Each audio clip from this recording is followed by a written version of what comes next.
You must be charismatic as a leader. If you want to move, you must learn to make people believe in you. If you want to move from zero to hero, you must be able to inspire.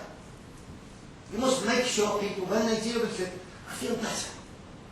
I feel better for dealing with it. By the way, that doesn't operate with the vampires. You want them to feel worse when they deal with you. Preferably, you want them to have stake in their heart when they deal with you. You have increasingly to achieve intellectual leadership. But it's a particular kind of intellectual leadership if you want to move from zero to hero. You must be clever, but you must be clever enough to appoint people who are at least as clever as you. And ideally, appoint people who are cleverer than you. If somebody comes and they want a job, you say, well, they're too clever, they are. They'll take my job. They're going to be moved from zero to hero. I want to get rid of them. And they go and work for a competitor. The great manager says, I want people who are better than me.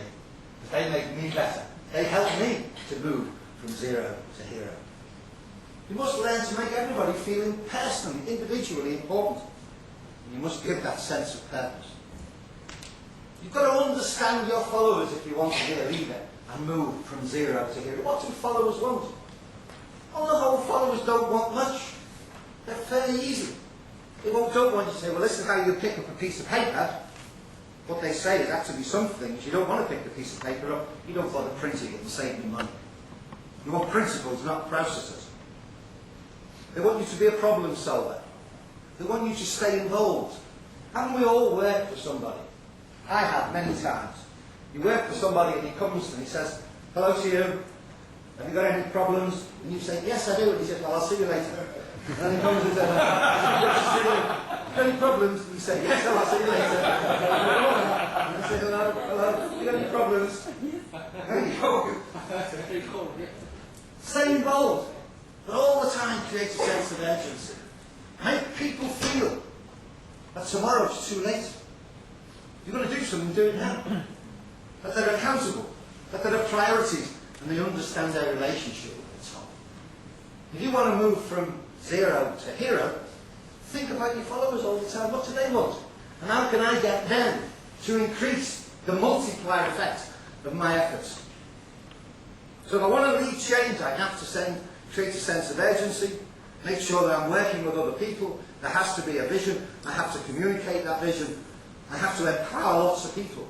I've got to make sure that they think, actually, that's a little improvement. If I make a little improvement, dare I say, Mao Zedong once said, the long march starts with the first step. And that step has to be in the right direction, of course. You have to consolidate your gains and move forward and anchor the changes in the culture of the company. If you want to move, not just you from zero to hero, but everyone around you. Because that's what you're doing if you want to move from zero to hero. You want everyone around you to move from zero to hero. But there's nothing worse than the hero who's so brave when he's out there, and bang, bang, bang, he's like John Wayne, like the Indians who fight John Wayne in the movies. They all charge forward and John Wayne's got a gun and shoots them. That's not a hero. That's a fool. Sometimes it means you've got to be there. You've got to realise sometimes you have to look in areas. If we could know in advance whether or not exploration would be valuable, it wouldn't be valuable. If you want to move from zero to hero, sometimes you have to say, I'm going to. I talk about something called blue sea strategies and red sea strategies. Red seas, there's lots of competition. Red seas, lots of people. I use the example of the mobile phone. This is a BlackBerry, but it could be a Nokia, it could be a Samsung. And all of those mobile phones are in the marketplace there. And they're all competing in a Red Sea. And they all think, well, we've got to cut price, we've got to be cheaper, we've got to do this and we've got to do that. And then along comes iPod. The next minute, not only are people paying more for iPod, but it's on ration because there's too much demand, and they're in a blue sea. They're now at the heart of a blue sea where there's no competition. You can't turn around and say, well, I've got this Nokia 97, and it is the same as an iPod, And the great thing about somebody getting into a red sea, a blue sea, is then suddenly everybody around you becomes a salesman. We all know, I have friends who have iPods. I don't have an iPod. I have friends, and I am so bored with them telling me how wonderful it is. I have friends who go, why? Why do you want somebody to tell you that there's music playing on your hi-fi, on your stereo? Oh, come over there, look, it'll tell me what the music is. And I have to say to him, why do you want to know that? I put the music on. It's on my CD. They go, oh, don't you do that? Or you could say, you know, and they've got all these things, and they all start selling them. Everybody with an iPod sells another iPod. There's research now being done by Apple, which says everyone with an iPod actually sells 5 iPods for them. And they can do that, not just because the iPod is clever, but it's actually in a blue sea. Because there's no competition. It means you must constantly think of the customer. If you want to move from zero to hero, think of the customer. Heroes think of the person who is buying. And there's the woman at the chicken factory. And she's saying, would I be proud to serve this to my family? Would I be proud to serve this to my own family? Would I be proud? And that's what she has to think. Everybody, if you want to move from zero to hero, if you want your company to continually be creating that feeling of moving from zero to hero, that's what you need. To learn from mistakes. One thing I've learned from my mistakes is how to make mistakes. People who are moved from zero to hero know that, but they're constantly saying, all right, I made a mistake. What have I learned from it? The first thing I've learned is not to make the same mistake again. You've got to learn to spot opportunities. This man here, and he's talking to the PA. And the PA is saying, Mr. Smith's office doesn't have a door. You have to bassy your way through the wall.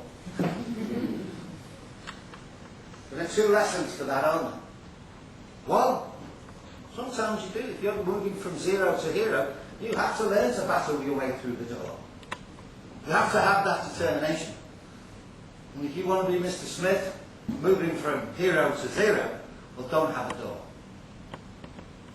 Don't have a door. Make people have to fight, because sometimes the best people say, well, I'm not going to fight. I'm not going to try and battle my way through the door. It's no more King Kong with leadership. Me, me, me, me, me. It's more an acceptance. And sometimes leaders, people who want to move from zero to hero, have to take the pain. This is the picture from Europe in the Middle Ages. This is the man who's going to get tortured. And this is the rack, and they used to use the rack to make people taller and taller and break all their bones.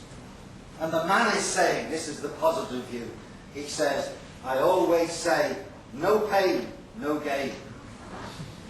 I don't ask you to go up the rack. Sometimes if you want to move from zero to hero, you have to be willing to take the pain. And sometimes that involves. It means you must learn to work with other people.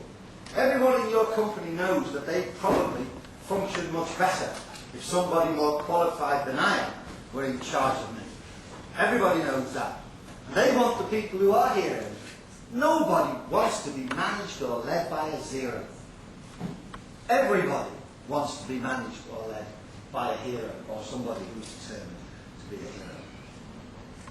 Instead of King Kong, maybe that's what we need more of. That was Gandhi, great Indian leader, who drove the British out of India. And Gandhi was a great listener. He was a great communicator. And his great thing was, I will listen. And he always said, I will listen to the children. I will listen to children. He didn't mean children, but I will listen to my followers. He was somebody who moved, not just himself from zero to hero, but the whole nation from being zero to hero. Because he learned the lesson I talked about a moment ago, about listening rather than talking.